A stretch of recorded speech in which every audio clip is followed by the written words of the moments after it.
Baik, bismillahirrahmanirrahim. Assalamualaikum warahmatullahi wabarakatuh. Baik, adik-adik sekalian, pada pagi hari ini Bapak ya akan menjelaskan, akan menerangkan terkait materi pada kelas 11 ini ya, tentang puasa. Nah, di sini ada nggak yang puasanya itu pas Ramadan itu full gitu? Bagus. Atau ada nggak yang sekiranya puasanya itu cuma setengah doang sampai 5 hari doang? Ada nggak? Wah, wah berarti kedepannya harus bisa full ya gitu ya. Baik. Di sini dari segi pengertiannya puasa secara bahasa berasal dari kata saum atau siam yang berarti menahan diri. Nah, di sini pasti bakal banyak yang bingung gitu ya. Menahan diri dari apa, Pak? Gitu kan. Nah, untuk puasa itu menahan diri dari hal-hal yang membatalkan puasa apa saja?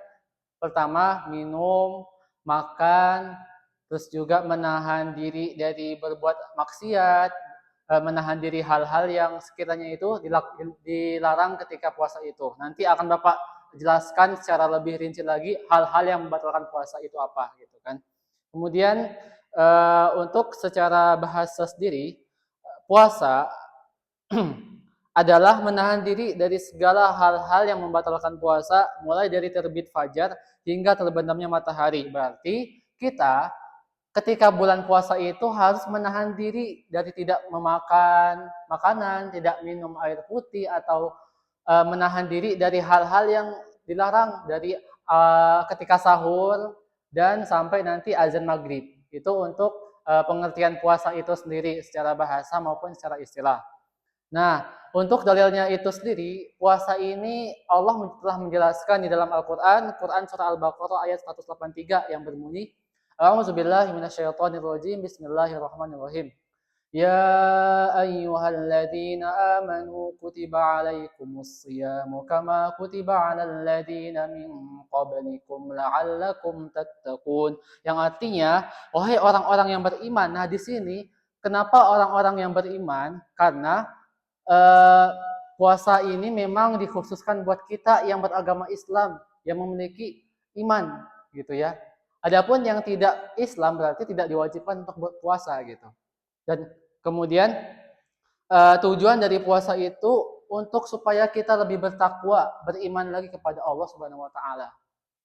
Kemudian untuk syarat-syarat wajib puasa itu apa saja, Pak, gitu ya. Pertama itu Islam. Nah, di sini berarti orang-orang yang non-Islam tidak diwajibkan untuk puasa. Bahkan ya buat apa puasa kan tidak beragama Islam gitu kan. Nah, kemudian balik. Nah, di sini orang-orang yang diwajibkan berpuasa setelah tadi Islam yaitu balik ketika yang laki-laki itu sudah mimpi basah tanda-tandanya balik ya. Kemudian kalau perempuan sudah haid tanda-tandanya. Berarti buat orang-orang yang belum balik tidak diwajibkan untuk puasa. Namun alangkah baiknya mungkin untuk membiasakan dulu berpuasa walaupun hanya sekali dalam sebulan. Namun nanti supaya nanti ketika udah balik udah terbiasa untuk berpuasa. Itu untuk yang pertama. Yang kedua, yang ketiga yaitu berakal. Nah, berarti orang-orang yang berpuasa itu harus berakal. Kenapa? Karena jikalau tidak berakal, ya gimana nanti bisa melakukan puasa? Nanti bingung cara-caranya seperti apa, nanti malah ngasal gitu kan. Kalau yang puasa itu orang ODGJ misalnya tidak berakal gitu.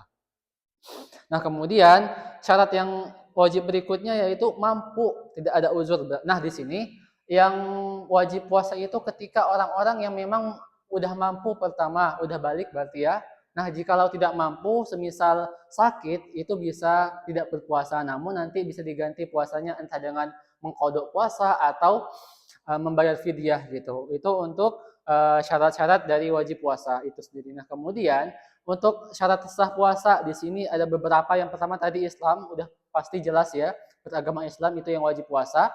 Kemudian berniat. Nah, di sini niat puasa itu akan dilafazkan, bisa dilafazkan maupun di dalam hati juga. Itu ketika setelah sahur nanti baru niatkan untuk puasa gitu. Itu untuk yang ketiga, menahan diri dari hal-hal yang membatalkan. Nah, di sini hal-hal yang membatalkan itu apa aja? Yang pertama, makan, minum.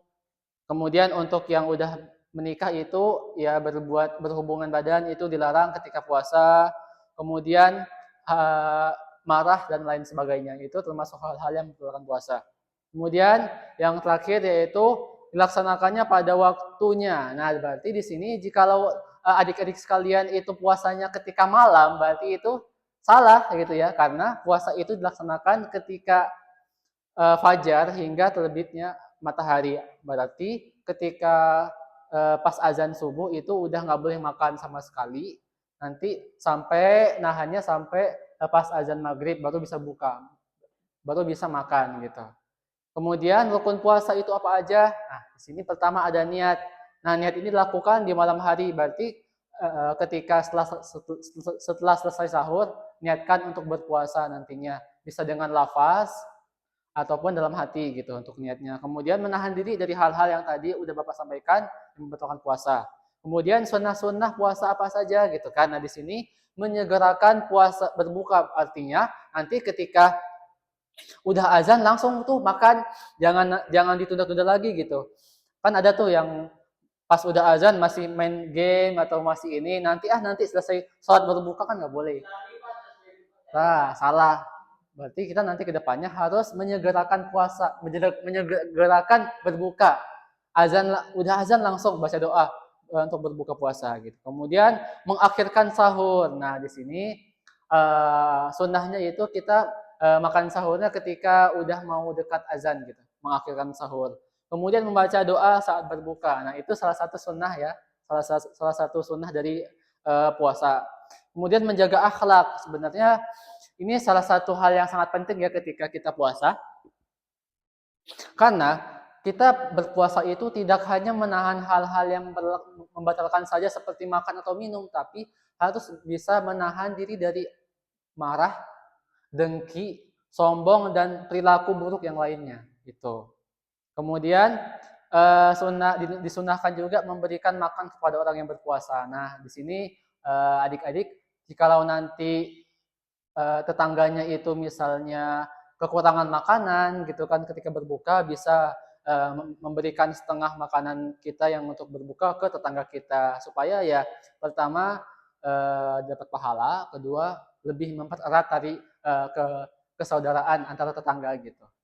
Kemudian hal-hal yang membatalkan puasa tadi udah Bapak sampaikan, ada yaitu makan dan minum, kemudian muntah dengan sengaja. Nah, di sini ada tuh pasti yang ketika menggosok gigi sengaja masukin itu odol giginya ke dalam itu kan sengaja, ketika berwudu sengaja meminum setengah airnya terus ketelan gitu kan, itu kan ada yang kayak gitu. Nah, itu dilarang ya. Karena ya memang kalau hal-hal yang sengaja dilakukan itu pasti hukumnya dilarang gitu ya, berdosa gitu. Kemudian jima di siang hari. Nah, jima ini diperuntukkan buat yang udah menikah, itu dilarang berhubungan badan ketika ketika berpuasa. Adapun jikalau ingin melakukan jima itu bisa ketika setelah berbuka gitu ya, berhubungan badan suami istrinya. Kemudian keluarnya darah dan haid. Nah, ini untuk perempuan. Nah, jikalau perempuan itu pertama pas pagi itu masih suci misalnya, terus tiba-tiba pas siangnya haid, berarti batal puasanya. Berarti tidak bisa dilanjutkan untuk puasanya. Nanti bisa dilanjutkan, mungkin bisa mengkodok mengganti puasa di hari setelah lebaran itu, menggantikan puasa itu gitu untuk perempuan. Kemudian memasukkan sesuatu ke dalam rongga tubuh tadi, pas wudhu sengaja, pas kumur-kumur sengaja nelan setengah airnya, itu kan nggak boleh, dilarang gitu ya. Jadi nggak boleh lagi ya gitu kan. Kemudian poin berikutnya, orang-orang yang diperbolehkan tidak berpuasa.